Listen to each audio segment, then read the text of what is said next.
बिस्मिल्लाहिर्रहमानिर्रहीम। अस्सलाम वालेकुम स्टूडेंट्स। आज हम 11th टेंस पढ़ने जा रहे हैं और इसका नाम है फ्यूचर परफेक्ट टेंस। आपने हेडिंग लिखना है future perfect tense lesson 22 part 1। तो स्टूडेंट्स आपने क्या करना है, सबसे पहले उर्दू में पहचान लिखनी है। ये मैं बताता चलूँ कि इसकी 3 तरह की उर्दू में पहचान है। ये मैं तीनों तरह की लिखवाऊंगा और फिर समझाऊंगा। आपने पहचान नंबर 1 स्टार्ट करना है।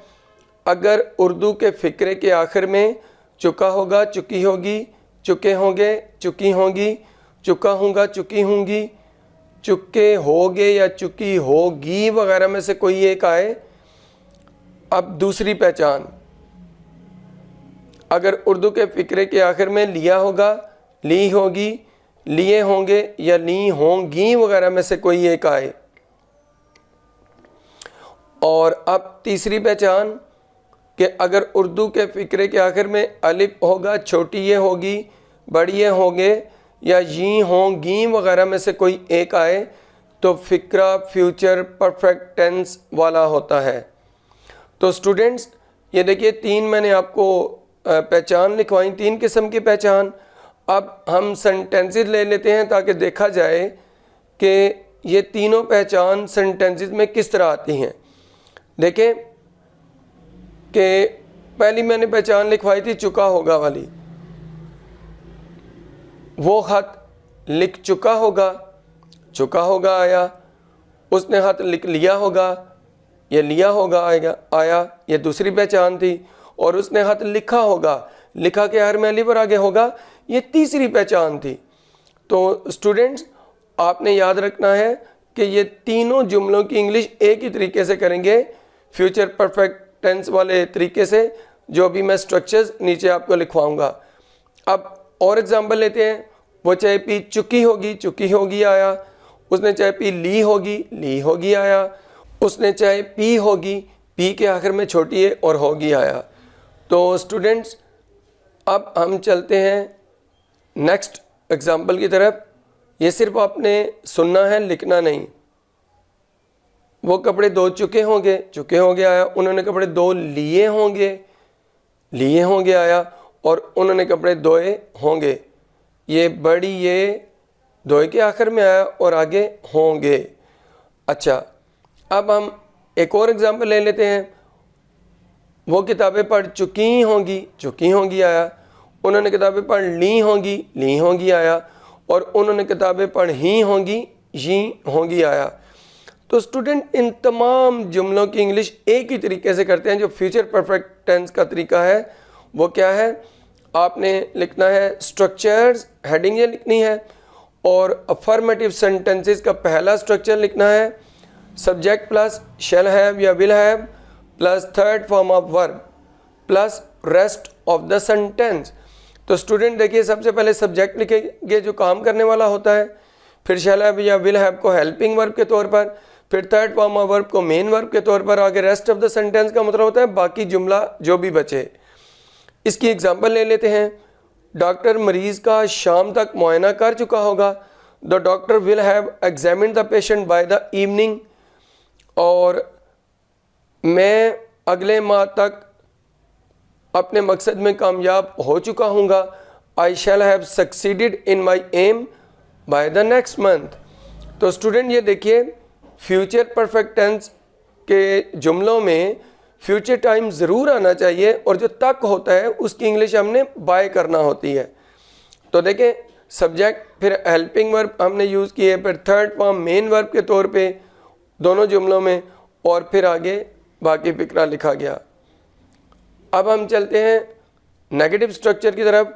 Subject plus shall not have या will not have plus third form of verb plus rest of the sentence. Example ले लेते हैं। डॉक्टर शाम तक मरीज़ का मुआयना नहीं कर चुका होगा। The doctor will not have examined the patient by the evening.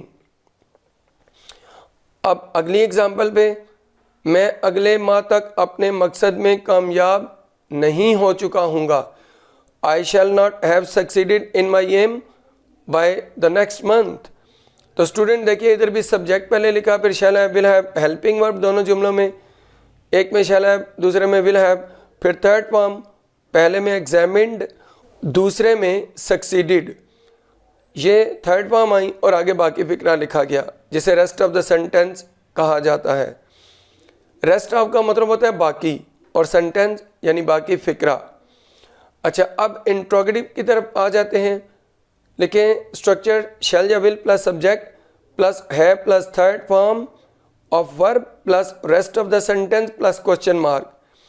Student देखिए ये इंट्रोगेटिव का स्ट्रक्चर है और शैल या विल सब्जेक्ट से पहले और है बाद में आएगा और आगे थर्ड फॉर्म लिखी जाएगी। असल में स्टूडेंट गलती क्या करते हैं, शैल हैव प्लस सब्जेक्ट या विल हैव प्लस सब्जेक्ट लिख देते हैं, जो गलत होता है। आपने सिर्फ एक हेल्पिंग वर्ब को सब्जेक्ट से पहले लेकर आना होता है। तो इसकी एग्जांपल ले लेते हैं। क्या डॉक्टर मरीज का शाम तक मुआयना कर चुका होगा? Will the doctor have examined the patient by the evening? और क्या मैं अगले माह तक अपने मकसद में कामयाब हो चुका हूँगा? Shall I have succeeded in my aim by the next month? तो स्टूडेंट्स ये इंट्रोगेटिव स्ट्रक्चर और उसकी एग्जांपल्स हैं। शैल विल को हम शुरू में ले आए। अब आ जाए डबल इंट्रोगेटिव पर। लिखिए why, when, where, how plus shall या विल प्लस सब्जेक्ट प्लस है plus third form of verb plus rest of the sentence plus question mark. तो स्टूडेंट देखिए हम इसकी एग्जांपल लेने जा रहे हैं। डॉक्टर कब मरीज का मुआयना कर चुका होगा? When will the doctor have examined the patient? मैं कब अपने मकसद में कामयाब हो चुका हूँगा?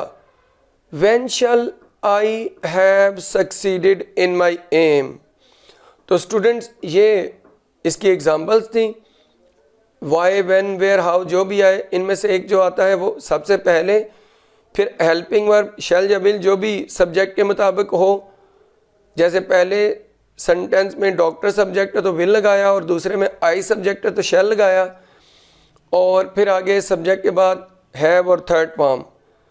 अच्छा, अब हम चलते हैं आगे नोट्स की तरफ। आप लिखे नोट है first, I we equal shall have और you, he, she, it, they singular noun and plural noun equal will have.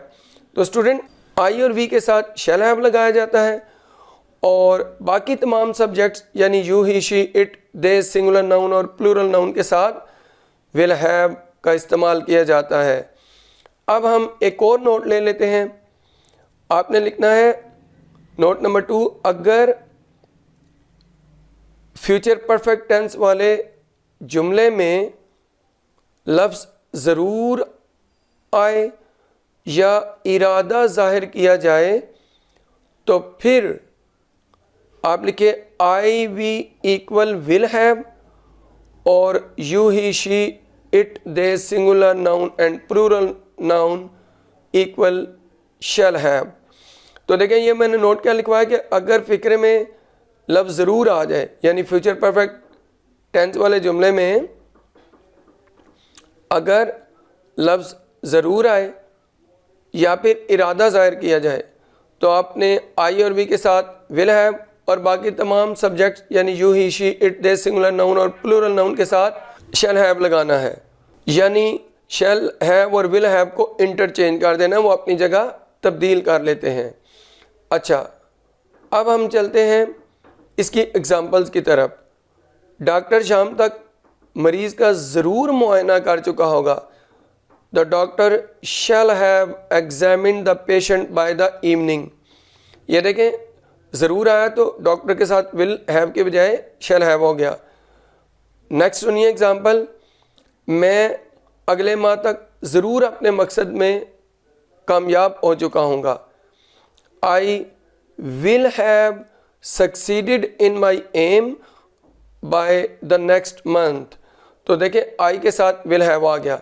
इसी तरह अगर इरादा ज़ाहिर किया जाए तो फिर भी यही होगा कि डॉक्टर के साथ शैल हैव और आई के साथ विल हैव। मसलन ये ज़बानी सुन लीजिए कि डॉक्टर शाम तक मरीज़ का मुआयना कर चुका होगा। The doctor shall have examined the patient by the evening। मैं अगले माह तक अपने मकसद में कामयाब हो चुका हूँगा। I will have succeeded in my aim by the next month। यानी यहाँ पर ज़रूर का लफ्ज़ नहीं भी आया, लहजा उर्दू में बदला, इरादा ज़ाहिर किया, लेकिन इंग्लिश में तरीका मुख्तलिफ है। अगर इरादे को ज़ाहिर करना तो द डॉक्टर के साथ विल हैव के बजाय शैल हैव, और आई के साथ शैल हैव के बजाय विल हैव। अब चलते हैं स्टूडेंट, नोट नंबर 3 लिखें, अगर फ्यूचर परफेक्ट टेंस वाले जुमले के साथ कोई दूसरा जुमला आए तो पहचान देखे बगैर उसका तर्जमा प्रेजेंट इंडेफिनिट टेंस में किया जाता है। स्टूडेंट, ये देखिए, फ्यूचर परफेक्ट टेंस वाले जुमले के साथ जो भी जुमला आएगा आपने उसकी पहचान नहीं देखनी, बस उसको प्रेजेंट इंडेफिनिट टेंस में ट्रांसलेट करना है। अच्छा, एग्जाम्पल पे आ जाइए। बारिश शुरू होने से पहले मैच ख़त्म हो चुका होगा। The match will have ended before the rain starts. तो देखें स्टूडेंट्स, बात इस तरह है, बारिश शुरू होने से पहले मैच ख़त्म हो चुका होगा, ये फ्यूचर परफेक्ट है, मैच ख़त्म हो चुका होगा, तो ये हमने फ्यूचर परफेक्ट के तरीके से बनाया, लेकिन बारिश शुरू होने से पहले इधर कोई प्रेजेंट इंडेफिनिट टेंस वाली निशानियां नहीं है, ता है ती है, लेकिन इसके बावजूद रूल के मुताबिक इसे प्रेजेंट इंडेफिनिट टेंस में लिखा। अब नेक्स्ट सेंटेंस पे चलते हैं। जब वो हमारे घर आएगा तो हम खाना खा चुके होंगे। We shall have eaten food when he comes to our home। तो स्टूडेंट देखिए, हम खाना खा चुके होंगे, ये फ्यूचर परफेक्ट, और जब वो हमारे घर आएगा ये प्रेजेंट इंडेफिनिट टेंस की निशानी नहीं है, फ्यूचर इंडेफिनिट की है, लेकिन इसके बावजूद व्हेन वाले जुमले का तर्जमा प्रेजेंट इंडेफिनिट टेंस में किया जाएगा। उसकी वजह यह है कि फ्यूचर परफेक्ट टेंस वाले जुमले के साथ दूसरा जुमला जो भी आता है वो प्रेजेंट इंडेफिनिट टेंस में ट्रांसलेट किया जाता है। तो स्टूडेंट्स, ये इस मेरी वीडियो लेक्चर के अंदर मैंने आपको फ्यूचर परफेक्ट टेंस की उर्दू में पहचान, उसके स्ट्रक्चर्स, उनकी एग्जांपल्स, फिर 3 नोट्स ये मैंने समझाए, और 2 नोट्स जो सेकंड और थर्ड है उसकी एग्जांपल समझाई। अब बाकी इसमें क्या रहता है, स्पोकन इंग्लिश से रिलेटेड पॉइंट्स, इसकी एक्सरसाइज फॉर ट्रांसलेशन या फिर एक्सरसाइज फॉर प्रैक्टिस रहती है, वो इंशाल्लाह पार्ट 2 में होगा। ये इंग्लिश लैंग्वेज से रिलेटेड पॉइंट्स जो हैं और जो एक्सरसाइज फॉर प्रैक्टिस है, और फिर थर्ड पार्ट में गोल्डन पॉइंट्स इंशाल्लाह मैं पढ़ाऊँगा। अगर आपको ये मेरी वीडियो पसंद आई है इसे लाइक कीजिए, शेयर कीजिए, मेरे चैनल को सब्सक्राइब कीजिए। इस वीडियो से इतना ही। अल्लाह हाफिज़।